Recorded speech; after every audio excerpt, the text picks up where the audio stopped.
Hay nueva encuesta electoral de posibles candidatos para el 2026. ¿Cómo están las cargas? ¿Quién la hace, Fraile? Guarumo y Ecoanalítica, Gustavo, más de 2.000 encuestas presenciales en todo el territorio nacional y preguntan por cómo va el gobierno y cómo va viendo la gente la campaña presidencial. Hay unos datos muy interesantes, Gustavo, sobre todo porque pues es como la primera encuesta en la que se dan la pela de medir a más de 30 aspirantes a la presidencia. Por supuesto, 17 no llegan al 1%, pero vamos a lo que nos interesa. Le preguntaron a la gente si las elecciones fueran hoy, ¿por quién votaría? Atención a esto. Vicky Dávila, 15,1%. Gustavo Bolívar, 11,9%. Sergio Fajardo, 11,5%. Estos los tres primeros.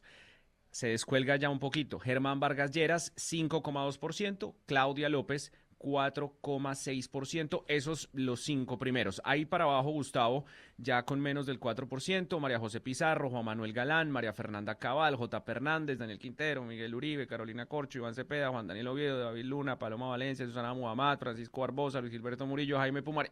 32 candidatos se dieron la pela de medir, Gustavo. Y dentro de datos interesantes, como le digo, 17 están por debajo del 1%. Dos fichas fuertes que acaban de salir del gobierno. El ex canciller Luis Gilberto Murillo, 0,8%. La exministra de Ambiente Susana Muhammad, 1%. Entonces, vamos viendo cómo van esas cargas. Reiteramos en las tres primeras posiciones: Vicky Dávila 15,1%, Gustavo Bolívar 11,9%, Sergio Fajardo 11,5%. Finalmente, le preguntaron a los colombianos cómo ha visto el desempeño del gobierno, qué clasificación le daría al desempeño del presidente Petro. Pésimo, 27,5%, malo, 25,1%, bueno, 32,4%, excelente, 7%.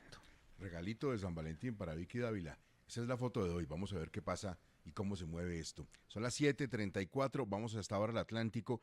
Hay una sentencia del Consejo de Estado que hemos comentado aquí en 6 AM sobre el corredor universitario que está provocando en Barranquilla y en el Atlántico una batalla muy dura, una batalla jurídica entre la alcaldía de Barranquilla y la alcaldía de Puerto Colombia, por lo que significa esta zona estratégica. Son más de 1.400 hectáreas para el desarrollo urbanístico.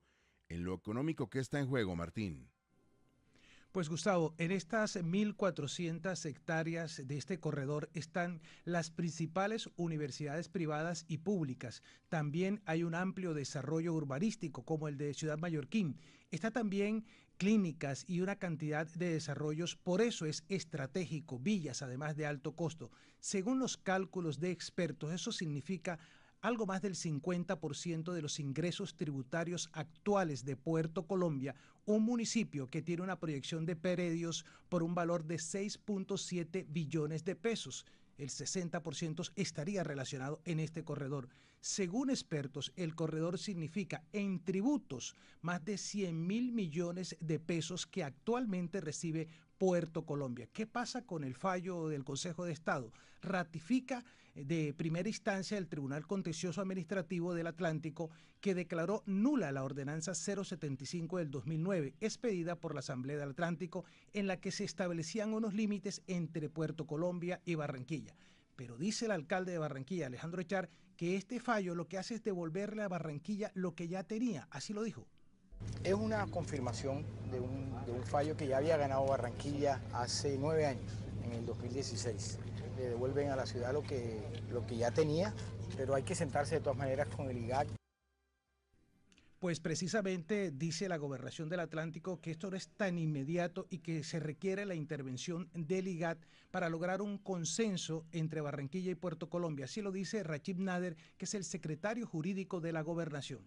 A que se inicie un proceso de deslinde por parte del Instituto Geográfico Agustín Codazzi, donde cita a los representantes del distrito de Barranquilla y el municipio de Puerto Colombia a lograr un consenso respecto de la línea divisoria. El abogado que presentó esta demanda, Wilton Molina, dice que esto es de cumplimiento inmediato, porque si no habría riesgo de desacato por parte de la alcaldía de Puerto Colombia. Entre tanto, el alcalde de Puerto Colombia, Plinio Cedeño, dice que este fallo no es la última instancia y que ya están adelantando acciones jurídicas. Así lo dijo el alcalde. Puerto Colombia está demostrando que es un que vamos a conservar todo nuestro territorio y aquí estará el alcalde defendiendo a capa y espada. Alisten todo porque esto es una batalla jurídica y política. Lo cierto es que la gobernación ya ha iniciado acciones con el IGAD buscando una mesa de diálogo en este debate sobre un corredor estratégico que también es estratégico para Barranquilla. Martín, ¿podemos hacernos aquí en el interior los que no sabemos o hacernos evidente para los siguientes que sí sabemos? El clan Torres manda y dice qué se hace en Puerto Colombia, así que esta es una pelea muy compleja en materia económica y política. El clan Torres, la familia Char, los intereses que se mueven en estos dos municipios enormes e importantísimos. Hablando del clan Torres, ¿cómo va el asunto del juicio de Nicolás Petro? Pues específicamente el juicio de Nicolás Petro, Gustavo, hay que decir que culminó esta audiencia que se había desarrollado por 3 días. Mucha información sobre el tema de los dineros que manejó supuestamente Nicolás Petro, según lo que ha dicho la Fiscalía. Y en este tercer día hizo énfasis en lo que eran los lujos que no podía pagar con su sueldo de diputado. Por ejemplo, menciona unas vacaciones de Nicolás Petro y Laura Ojeda en Punta Cana, octubre del 2022. Unos tiquetes que no se podían pagar con los recursos como diputado. Así lo dijo la fiscal. También, según respuestas de la aerolínea, cada boleto o pasaje tuvo un valor de 3.815.540 pesos, por lo cual, su señoría, esto demuestra que se superaron los ingresos devengados por el señor Nicolás Fernando Petro Burgos como diputado. La Fiscalía ha pedido que se incorporen en este juicio pruebas de una empresa, Mayín Name Dotaciones SAS, desde donde se habrían girado dineros por parte de Nicolás Petro y Day Vázquez. Esto pica y se extiende. Continuará la audiencia 25, 26 y hasta el 28 de marzo y veremos qué más se revela. Los que nunca